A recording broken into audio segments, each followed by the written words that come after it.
स्वागत है आपका हमारे YouTube channel Amit Aryan school में। तो दोस्तों, आज हम पढ़ने जा रहे हैं मध्यकालीन इतिहास।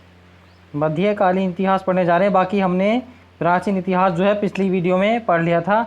अगर आपने पिछली वीडियो नहीं देखी है तो ये प्लेलिस्ट जाकर आप चेक कर सकते हैं। इस बुक की बहुत ही इम्पोर्टेंट बुक है दोस्तों। प्रत्येक क्वेश्चन का सॉल्यूशन उसके बारे में नीचे लिखा हुआ है अच्छी तरह से। किसी भी तरह से क्वेश्चन पूछा जाएगा उससे बाहर नहीं जाएगा, जिससे आपकी सारी हिस्ट्री और जीएस कवर हो जाएगी। इसके बाद हम पॉलिटी पढ़ेंगे, फिर उसके बाद हम ज्योग्राफी पढ़ेंगे। तो अगर आपने हमारे चैनल को सब्सक्राइब नहीं किया है तो कृपया करके हमारे चैनल को सब्सक्राइब कर लीजिए, जिससे आपके पास सारी वीडियो की नोटिफिकेशन पहुँच जाए। तो अब हम स्टार्ट करते हैं। अरब और तुर्की आक्रमण जो हुए थे, जैसे महमूद गजनबी और मोहम्मद गोरी के। पहला क्वेश्चन है आज का हमारा, निम्नलिखित नीचे दिए गए शासकों का सही कालानुक्रम क्या है। तो ये पढ़ लेते हैं हम। महमूद गजनबी जो है 998 ईस्वी से 1030 ईस्वी के बीच में आया था। मोहम्मद गोरी 1173 से 1206 ईस्वी तक आया था। उसके बाद है चंगेज खां जो थे 1206 से 1227 ईस्वी के बीच में आया था। और उसके बाद तैमूर जो है 1370 से 1405 ईस्वी के बीच में आया था। तो इस तरह से, यानी कि पहला इसमें क्या दिया है, तैमूर तो दोस्तों सबसे बाद में आया था। तो ये 4 नंबर पे एक कहाँ का है, 3 जगह है। तो पहला क्वेश्चन तो कट जाएगा। तो इस तरह से इसका आंसर आप देख सकते हैं 2 नंबर का हो जाएगा, सी नंबर का। यानी कि पहला जो है 2 नंबर पे, यानी कि महमूद गजनवी आया था कितने में, 1998 में। इस पे पहला नंबर है। तो पहला नंबर पे 2 कहाँ है, दो जगह है, एक यहाँ पे एक यहाँ पे। तो इसके बाद में यही सही हो जाएगा। ठीक है, आप देख सकते हैं और आराम से स्क्रीनशॉट ले सकते हैं इसका। दूसरा क्वेश्चन है हमारा, पुस्तक तहकीक लिल हिंद किसने लिखी थी। तो इसका राइट आंसर है अल-बरूनी ने। अल-बरूनी एक फ़ारसी विद्वान, लेखक, वैज्ञानिक, धर्मज्ञ एवं विचारक था। इसका जन्म ख्वारिज़्म में सन 973 ईस्वी में हुआ था, जो अब उज़्बेकिस्तान में है। वह महमूद गजनवी के साथ आया था। किसके साथ आया था, महमूद गजनवी के। वह पहला मुस्लिम लेखक था जिसने भारत की संस्कृति और परंपरा के बारे में व्यापक अध्ययन किया। अल-बरूनी ने खगोलशास्त्र, ज्योतिषशास्त्र, गणित, साहित्य आदि विषयों पर पुस्तकें लिखी। इन्होंने तहकीक लिल हिंद पुस्तक का जो है लेखन भी किया था। नेक्स्ट क्वेश्चन, अल-बरूनी ने अपनी पुस्तक किताबुल हिंद या मिन मकाला किस भाषा में लिखी थी। तो इसका राइट आंसर है अरबी भाषा में लिखी थी। किताबुल हिंद ग्रंथ के लेखक जो है कौन है, अल-बरूनी है। यह अरबी भाषा में लिखी गई पुस्तक है। यह पुस्तक 11वीं सदी की भारतीय सामाजिक, आर्थिक एवं राजनीतिक जानकारी का प्रमुख स्रोत है। अल-बरूनी प्रथम मुस्लिम लेखक था जिसने संस्कृति के बारे में सीखा तथा गीता व पुराणों का अध्ययन किया। अल-बरूनी गीता से बहुत ही प्रभावित था। तो अल-बरूनी किसके काल में आया था, महमूद गजनवी के। नेक्स्ट क्वेश्चन, किताबुल हिंद एक किताब जो भारत के इतिहास का उल्लेख करती है, किसके द्वारा लिखी गई थी। तो इसका राइट आंसर है अल-बरूनी के द्वारा। नेक्स्ट क्वेश्चन, उज़्बेकिस्तान का कौन सा यात्री है जो 11वीं शताब्दी में भारत आया था। तो यह अल-बरूनी है। तो 4-5 तरीके से क्वेश्चन पूछा जा सकता है, तो सबका आंसर अब हम लगा सकते हैं। और इनकी एक पुस्तक रेहला जो है इब्न बतूता की सबसे महत्वपूर्ण पुस्तक है। इब्न बतूता जो है मोहम्मद बिन तुगलक के शासन में दौरान आया था। यह मोरक्को से आया था इब्न बतूता, जबकि अल-बरूनी जो कहाँ से आया, महमूद गजनवी के शासनकाल में आया था, शासक आया था। 6 क्वेश्चन नंबर देखते हैं। फारसी विद्वान अल-बरूनी अफगानिस्तान और भारत पर हमले के दौरान किस आक्रमणकारी के साथ था। तो इसका राइट आंसर है महमूद गजनवी के साथ आया था। देखा, आपको इस वीडियो में पढ़ते पढ़ते ही ये क्वेश्चन याद हो जाएंगे। नेक्स्ट क्वेश्चन, मोहम्मद गोरी की सेना और पृथ्वीराज चौहान के बीच 2 बार युद्ध हुआ, जिसमें दूसरी लड़ाई पृथ्वीराज चौहान हार गए और उनके राज्य पर कब्जा हो गया। किसका, तो कहाँ की लड़ाई थी वो दोस्तों, तराइन के युद्ध था। तो तराइन का प्रथम युद्ध 1191 में पृथ्वीराज चौहान और मोहम्मद गोरी के मध्य हुआ था, जिसमें मोहम्मद गोरी पराजित हुआ। तो तराइन के द्वितीय युद्ध कब हुआ था, अगले ही साल हुआ था, 1192 में। गोरी ने पृथ्वीराज चौहान को पराजित कर दिया और उसके राज्य दिल्ली एवं अजमेर पर अधिकार कर लिया था। तो दोस्तों, अब हम जो है दिल्ली सल्तनत के बारे में पढ़ते हैं। यहाँ से दिल्ली सल्तनत का कौन सा वंश था, पहला गुलाम वंश था। इसकी एक ट्रिक है दोस्तों, गुलाब खिले तो सांस लो, गुलाब खिले तो सांस लो। जैसे गु से गुलाम वंश, खी से खिलजी वंश, तो से तुगलक वंश, सा से सैयद वंश और लो से लोधी वंश। तो इसको आप याद रख सकते हैं, गुलाब खिले तो सांस लो। अब हम इसके बारे में पढ़ लेते हैं। दास वंश की स्थापना या गुलाम वंश की स्थापना किसने की थी? तो गुलाम वंश की स्थापना जो है कुतुबुद्दीन ऐबक ने की थी। अब इसके बारे में हम पढ़ लेते हैं, आप सभी जानते होंगे इसके बारे में। तो दिल्ली सल्तनत में कुतुबुद्दीन ऐबक ने गुलाम वंश की या दास वंश की स्थापना 1206 ईस्वी में की थी। वह मोहम्मद गोरी का गुलाम था। 1206 से 1290 तक दिल्ली सल्तनत पर शासन करने वाले तुर्क सरदार को गुलाम वंश या ममलूक वंश कहा जाता है। इस काल में कुतुबी यानी कि कुतुबुद्दीन ऐबक, इल्तुतमिश, बलबन नामक राजवंशों ने राज किया था। इतने राजा थे इसमें। नेक्स्ट क्वेश्चन, गुलाम वंश का संस्थापक कौन था? तो गुलाम वंश का संस्थापक कौन था? कुतुबुद्दीन ऐबक था। नेक्स्ट क्वेश्चन, इनमें से किसके द्वारा दिल्ली सल्तनत में इक्तादारी प्रथा को चलाया गया? तो ई से इक्तादारी और ई से इल्तुतमिश। इल्तुतमिश जो था यह कुतुबुद्दीन ऐबक का गुलाम था। तो गुलामों का गुलाम, इसे गुलामों का गुलाम भी कहा जाता है, गुलामों का गुलाम, क्योंकि जो कुतुबुद्दीन ऐबक था वो मोहम्मद गोरी का गुलाम था। अब ये कुतुबुद्दीन ऐबक का गुलाम था, कौन? इल्तुतमिश, इसलिए इसे गुलामों का गुलाम भी कहा जाता है। नेक्स्ट क्वेश्चन, इल्तुतमिश ने इक्तादारी प्रथा की शुरुआत 1226 ईस्वी में की थी। इक्ता एक भूखंड होता था जिसके नियंत्रणकर्ता को मुक्ति या वली कहा जाता था। यह इस क्षेत्र में कानून व्यवस्था के साथ भू राजस्व की वसूली करता था तथा इस राजस्व का एक हिस्सा केंद्र को फवाजिल के रूप में भेजता था। इक्तादार का पद वंशानुगणत न होकर समय समय पर स्थानांतरित होता रहता था। इसे नौकरशाही रूप देता था। नेक्स्ट क्वेश्चन, सल्तनत काल के दौरान भूमि वितरण और प्रशासनिक प्रणाली का एक अद्भुत प्रकार विकसित हुआ जिसे क्या कहा गया? तो इसे इक्तादारी प्रथा कहा गया, जिसे किसने लॉन्च किया था, किसने चलाया था? इल्तुतमिश ने चलाया था।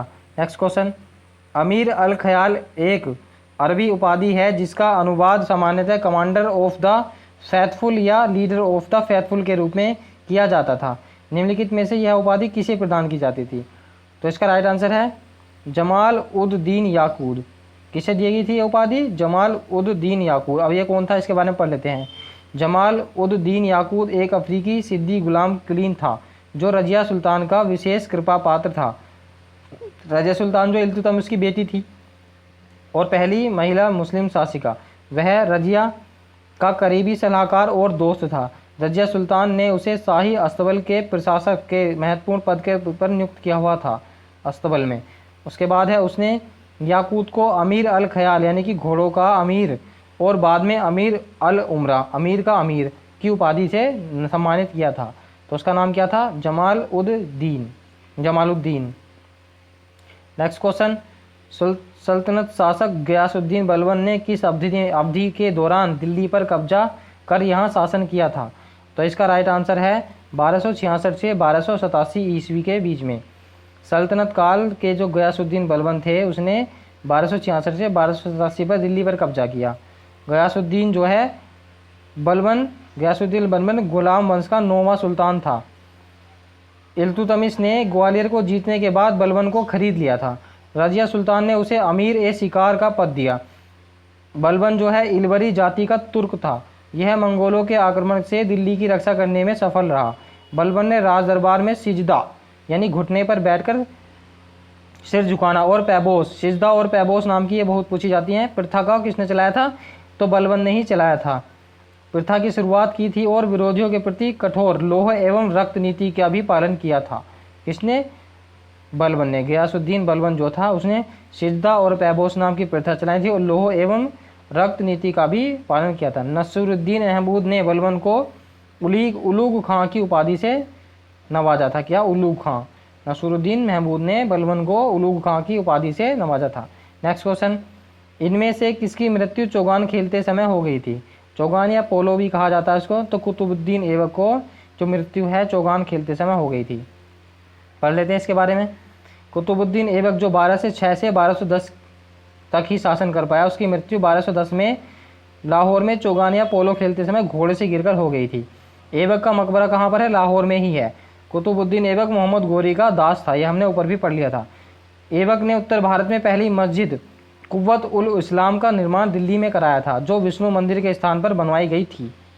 तो विष्णु मंदिर के स्थान पर यह मस्जिद को उसने बनवा दिया था। अजमेर में संस्कृत विश्वविद्यालय के स्थान पर 2.5 दिन का झोपड़ा का निर्माण कराया था तथा सूफी संत कुतुबुद्दीन बख्तियार काकी की याद में कुतुब मीनार का निर्माण करवाया था। तो कुतुबुद्दीन को लाख बख्श के नाम से यानी कि लाखों का दान करने वाला भी कहा जाता था। कुरान खुआ यानी कि सुरीले स्वर में कुरान पढ़ने के लिए भी जाना जाता था, तो इसे लाख बख्श भी बोला जाता था और कुरान खुआ भी बोला जाता था।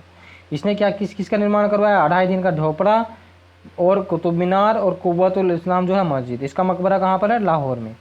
नेक्स्ट क्वेश्चन, भारत में सिजदा प्रथा किसने चलाई? तो सिजदा और पैबोस हमने पढ़ लिया था अभी, गयासुद्दीन बलबन ने इनकी शुरुआत की थी। तो इसका राइट आंसर है गयासुद्दीन बलबन। सिजदा का अर्थ है झुककर सुल्तान के चरणों में सलाम करना तथा पैबोस का अर्थ है पैरों को चूमना। इन अमानवीय प्रथाओं को मुगल बादशाह अकबर ने समाप्त किया था बाद में। नेक्स्ट क्वेश्चन, प्रसिद्ध त्यौहार नवरोज या नवरोज लिखा हुआ, नवरोज नामक फारसी त्यौहार था, इसकी शुरुआत किसने की थी? तो इसका राइट आंसर है गयासुद्दीन बलबन ने ही इसकी शुरुआत की थी। प्रसिद्ध त्यौहार जो है पारसी नवरोज त्यौहार, इसे पारसी त्यौहार कहा जाता है, इसे नया धर्म भी कहा जाता है फारसी में। यह मुख्यतः ईरानी और दुनिया भर में मनाया जाता है। यह मूलतः प्रकृति और प्रेम का उत्सव है। तो अगर ऑप्शन के रूप में ऑप्शन इस तरह से भी दिए हों कथन के रूप में, तो आप उसमें भी लगा सकते हैं सही से। इसमें इस बुक से पढ़ने का यही फ़ायदा है। नेक्स्ट क्वेश्चन है, दिल्ली सल्तनत का सही क्रम क्या है? तो हमने बताया था गुलाब खिले तो सांस लो। तो गुलाम वंश, खिलजी वंश, तैसे तुगलक वंश, इसमें सैयद वंश दिया नहीं तो लो से याद आएगा बाद में लोधी वंश। तो इसका राइट आंसर यही हो गया और उसकी डेट भी नीचे दी हुई है, आप इसका स्क्रीनशॉट लेकर इसको आराम से पढ़ सकते हैं। ये आए 5 वंश। नेक्स्ट क्वेश्चन, के बीच में दिल्ली सल्तनत की अवधि के रूप में जानता है तो कौन सा? के बीच, तो कहाँ से कहाँ तक जो है दिल्ली सल्तनत की अवधि के रूप में जाना जाता है? तो इसका राइट आंसर है 1206 ईस्वी से 1526 ईस्वी तक। 1526 में बाद में बाबर आ गया था, जो पानीपत के पहले युद्ध में, पानीपत की प्रथम जो लड़ाई हुई थी उसमें इब्राहिम लोदी को हराकर उसने जो है मुगल वंश की स्थापना कर दी थी। ठीक है, चलिए नेक्स्ट क्वेश्चन, रजिया सुल्तान किसकी बेटी थी? तो ये हमने ऊपर भी बताया था, रजिया सुल्तान जो है इल्तुतमिश की बेटी थी। इल्तुतमिश को गुलामों का गुलाम भी कहा जाता है। तो 1236 से 1240 ईस्वी तक दिल्ली सल्तनत की पहली, प्रथम व अंतिम मुस्लिम महिला शासिका थी। पर्दा प्रथा को त्याग कर रजिया पुरुषों के तरह कुबा कोर्ट का यानी कि कोर्ट में जाती थी और कुल्हा टोपी पहनकर राज दरबार में जाने लगी। शासिका बनने पर उसने उम्मदत उल निस्वा की उपाधि धारण की थी। नेक्स्ट क्वेश्चन आप देखते हैं, दिल्ली सल्तनत की पहली मुस्लिम शासिका रजिया सुल्तान, ये हमने पढ़ लिया। नेक्स्ट क्वेश्चन, गुलाम वंश से संबंधित थी। दिल्ली सल्तनत की एकमात्र महिला शासिका, तो ये कौन थी? रजिया सुल्तान ही थी। नेक्स्ट क्वेश्चन, ये हमने पढ़ लिया ऊपर, लगभग 84 वर्ष तक उपमहाद्वीप में शासन करने वाला प्रथम मुस्लिम वंश कौन था? तो इसका राइट आंसर है गुलाम वंश। भारतीय जो 84 वर्ष तक उपमहाद्वीप में शासन करने वाला गुलाम वंश का मामलुक वंश, मध्यकालीन वंश, भारत का एक राजवंश था। मामलुक वंश को गुलाम वंश ही कहा जाता है। इस वंश का पहला शासक कौन था? कुतुबुद्दीन ऐबक था, जो 1206 से 1210 ईस्वी तक था तथा जिसे मोहम्मद गोरी ने पृथ्वीराज चौहान को हराने के बाद भारत के प्रदेशों में सूबेदार नियुक्त किया था। तो मध्यकालीन भारत की पहली मुस्लिम शासिका कौन थी? रजिया सुल्तान, जिसकी डेट हमने पढ़ ली। उसके बाद जो है गुलाम वंश से संबंधित थी। तो गुलाम वंश ने जो है 1206 से 1290 ईस्वी तक लगभग 84 वंश तक शासन किया था। इसने ही इस्लामी शासन की नींव डाली थी गुलाम वंश ने। नेक्स्ट क्वेश्चन, कुतुबुद्दीन ऐबक और रजिया सुल्तान कौन से राजवंश से संबंधित हैं? तो मामलुक वंश कहते हैं, जिसे गुलाम वंश भी कहा जाता है। नेक्स्ट क्वेश्चन, कौन सी ईस्वी में कुतुबुद्दीन ऐबक ने खुद को दिल्ली का सुल्तान घोषित किया था? तो इसका राइट आंसर है 1206 में और 10 में इसकी मृत्यु हो गई थी। उसके बाद अब खिलजी वंश आएगा। हमने बताया था ना, गुलाम वंश के बाद खिलजी वंश, गुलाब खिले, खिले से खिलजी वंश। कौन सा शासक कुतुब मीनार के निकट अलाई मीनार बनवाना चाहता था लेकिन इसका निर्माण कार्य पूरा नहीं हो सका? तो इसका राइट आंसर है अलाउद्दीन खिलजी। अलाउद्दीन खिलजी जो है कुतुब मीनार के उत्तर में अधूरी बनाई अलाई मीनार का निर्माण अलाउद्दीन खिलजी ने कराया था। उसकी ऊंचाई जो है 24.5 मीटर है। अलाउद्दीन खिलजी की मृत्यु हो जाने के बाद यह मीनार अधूरी रह गई। अलाई मीनार को कुस्क ए सिरी भी कहा जाता है। नेक्स्ट क्वेश्चन, निम्नलिखित में से किसने अपने सैनिकों के लिए सैन्य शहर सीरी का निर्माण करवाया, गैरिसन? तो इसका राइट आंसर है अलाउद्दीन खिलजी। अलाउद्दीन खिलजी ने 1303 ईस्वी में सैन्य शहर सीरी यानी कि दूसरी दिल्ली की नींव रखी। उसने सीरी शहर में पानी की ज़रूरत को पूरा करने के लिए हौज ए खास नामक जलाशय भी करवाया। तो इंपॉर्टेंट है, हौज ए खास किसने बनवाया था? अलाउद्दीन खिलजी ने। इसने कुव्वत उल इस्लाम मस्जिद के दक्षिणी प्रवेश द्वार के रूप में अलाई दरवाज़ा का निर्माण करवाया। तो अलाई दरवाजे का निर्माण किसने करवाया? अलाउद्दीन ने। तो अलाई से अलाउद्दीन इससे रिलेटेड हो रहा है, इसको याद करने के लिए। नेक्स्ट क्वेश्चन, रानी पद्मावती का संबंध किस शहर से है? तो रानी पद्मावती का संबंध जो है चित्तौड़गढ़ से है। यह चित्तौड़गढ़ के राजा रतन सिंह, रावल रतन सिंह की पत्नी थी।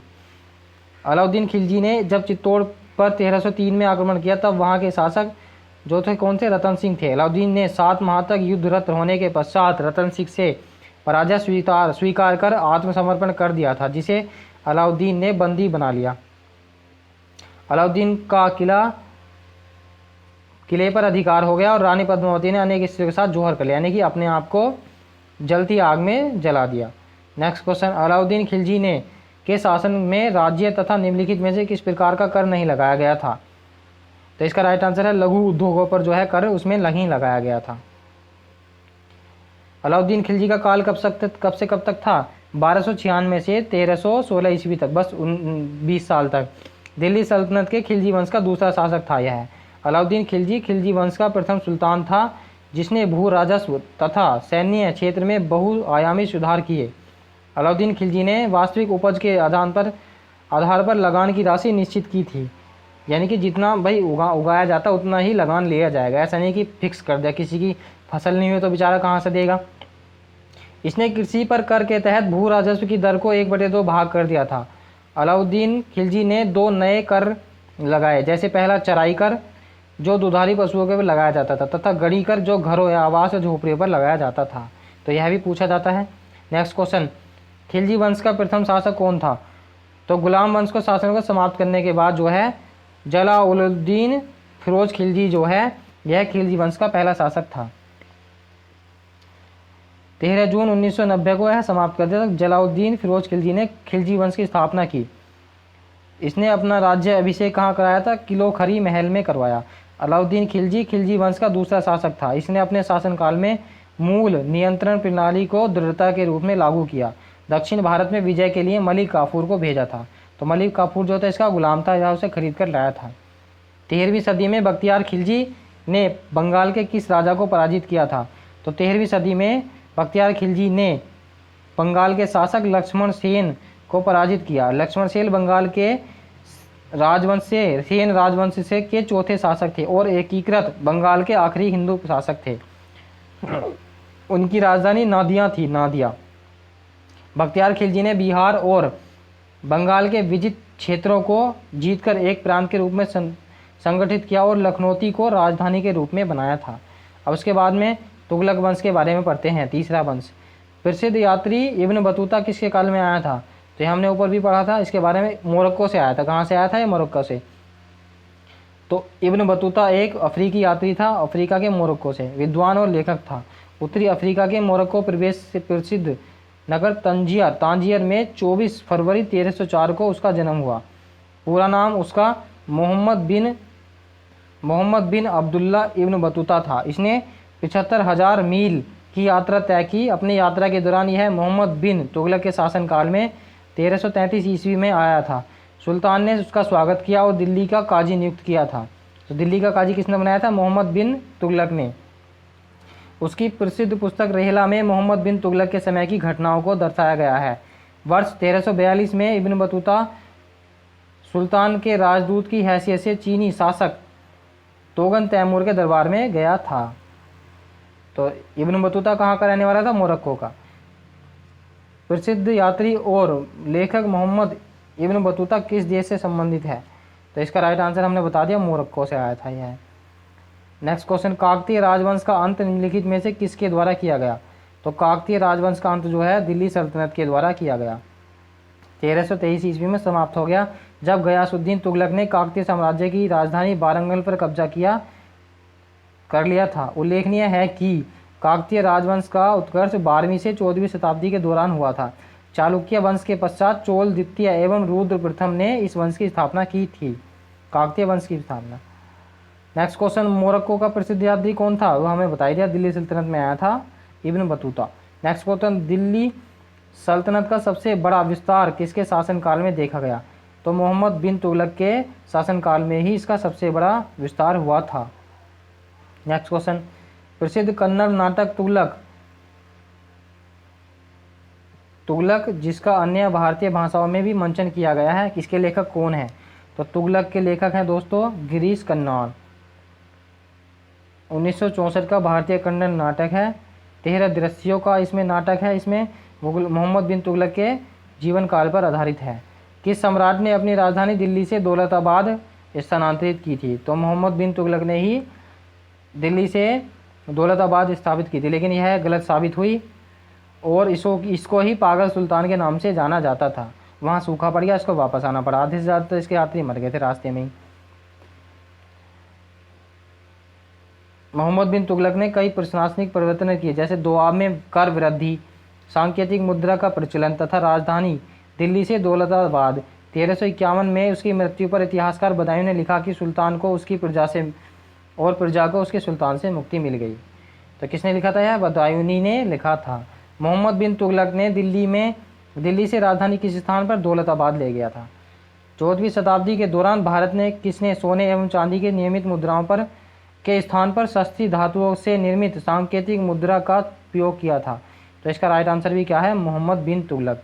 तो इसने महंगे सोने और चांदी के स्थान पर जो है इसमें सस्ती मुद्राओं के चलाए थे। इसके बाद इसके पढ़ लेते हैं। इसमें सिक्के संबंधित प्रयोग के कारण एडवर्ड टॉमस ने इसे धनवानों का राजकुमार कहा। मोहम्मद बिन तुगलक ने दोकानी नामक सिक्के का प्रचलन करवाया, किंतु यह प्रयोग में असफल रहा। तो इसके टाइम में ज़्यादातर उल्टे काम हुए थे। 12वीं शताब्दी में चीन के प्रसिद्ध शासक कुबलई खान ने कागज की मुद्रा चलाई, जिसे चाऊ कहा गया था। उसका यह प्रयोग सफल हुआ था। नेक्स्ट क्वेश्चन, फुतुहात ए फिरोजशाही में उसकी प्रशासनिक उपलब्धियों का रिकॉर्ड दिया गया है। तो इसका राइट आंसर है फिरोज शाह तुगलक की प्रशासनिक उपलब्धियां जो थी वो फुतुहात ए फिरोजशाही नामक पुस्तक में दिया गया है, जिसका लेखक स्वयं फिरोज शाह तुगलक ने कराया था। इसने फिरोज शाह तुगलक ने चांदी एवं तांबे के मिश्रण से जो सिक्के बने थे वो चलाए थे। किससे? चांदी और तांबे के मिश्रित, जिन्हें अद्धा या बिख कहा गया। फिरोज ने अपने शासनकाल में 24 कष्टदायक करों को समाप्त किया था और इस्लामी कानून द्वारा केवल 4 प्रकार के कर, खराज, लगान, खुम्स, जजिया कर तथा जकात कर को वसूल करने के लिए। तो जजिया कर जो है किसानों जो यह इसी ने चलाया था। इसने बहुत सारी नहरों का निर्माण करवाया था। और फिरोज शाह तुगलक ने इसने कौन कौन से 300 नए नगरों की स्थापना की थी, जिनमें महत्वपूर्ण कौन कौन से हैं? हिसार हरियाणा में, फिरोजाबाद कहाँ? दिल्ली का, और फतेहाबाद हरियाणा में, जौनपुर जो है जौनपुर उत्तर प्रदेश में, क्योंकि इसका नाम जोना खान था तो इसलिए इसने जौनपुर को बसाया था। इसकी मृत्यु सितंबर 1388 में हुई थी। हौज खास परिसर दिल्ली में उसे दफना दिया गया था। उसके बाद हम लोधी वंश पढ़ते हैं। सैयद वंश के बारे में ज़्यादा नहीं पढ़ा जाता। उसके बाद आगरा शहर को किसने बताया था? तो आगरा को सिकंदर लोधी ने बसाया था। लोधी वंश की स्थापना किसने की थी? बहलोल लोधी ने की थी। उसके बाद सिकंदर लोधी दूसरा शासक बना, सिकंदर लोधी बना था। भूमि मापने के लिए गज ए सिकंदरी नामक प्रमाणिक पैमाना सिकंदर लोधी ने प्रचलित किया था। 1504 ईस्वी में उसने आगरा शहर को बसाया था। 1506 में उसने राजधानी कहाँ से? दिल्ली से आगरा ले गया था। कौन? सिकंदर लोधी। नेक्स्ट क्वेश्चन, लोधी वंश का संस्थापक कौन था? ये हमने ऊपर पढ़ लिया था। बहलोल लोधी जो है लोधी वंश का संस्थापक था। और दिल्ली सल्तनत का आखिरी वंश भी कौन सा था? लोधी वंश था, जिसकी स्थापना बहलोल लोधी ने की थी। पानीपत के प्रथम युद्ध में 1526 में बाबर के हाथों लोधी वंश के अंतिम शासक इब्राहिम लोधी की हार हुई तथा दिल्ली सल्तनत का पतन हो गया। फिर मुगल वंश आ गया। नेक्स्ट क्वेश्चन, इब्राहिम लोधी 1526 में पानीपत की लड़ाई में मारा गया। किसके द्वारा? बाबर के द्वारा मारा गया था। अब सल्तनत कालीन कुछ चित्रकला वगैरह देख लेते हैं। नेक्स्ट क्वेश्चन, कुतुब मीनार के पास स्थित कौन सी मस्जिद के बारे में यह माना जाता है कि यह दिल्ली में बनने वाली पहली मस्जिद थी? इसका राइट आंसर है कुव्वत उल इस्लाम मस्जिद जो है यह दिल्ली में बनने वाली पहली मस्जिद थी। ये किसने बनाई थी? कुतुबुद्दीन ऐबक ने ही बनवाई थी। इसके बारे में हम सब ऊपर पढ़ चुके हैं। किसने अजमेर में 2.5 दिन का ढोपरा बनवाया था? यह भी कुतुबुद्दीन ऐबक ने ही बनवाया था। नेक्स्ट क्वेश्चन, कुतुब मीनार को जो दुनिया में सबसे ऊंची मीनार है, सबसे ऊंची ईंटों की मीनार है, इसका निर्माण 1193 में किसने करवाया था तथा किसके आदेश पर हुआ था? इसका राइट आंसर है कुतुबुद्दीन ऐबक के आधार पर। तथा इसका जो इसे एक ही मंजिल बन पाई थी, इसका जो पूरा निर्माण था बाद में इल्तुतमिश ने करवाया था। इल्तुतमिश ने इसका निर्माण जो है करवाया था बाद में। 3 मंजिलों का निर्माण के साथ इसे पूर्ण किया था। इसके उपरांत तुगलक वंश शासक फिरोज शाह तुगलक ने शासनकाल में प्राकृतिक दुर्घटना यानी कि बिजली गिर गई थी इस पर, चौथी मंजिल ढह जाने पर पुनः चौथी और 5वीं मंजिल का निर्माण करवाया। यह दुनिया की सबसे ऊंची मीनार है।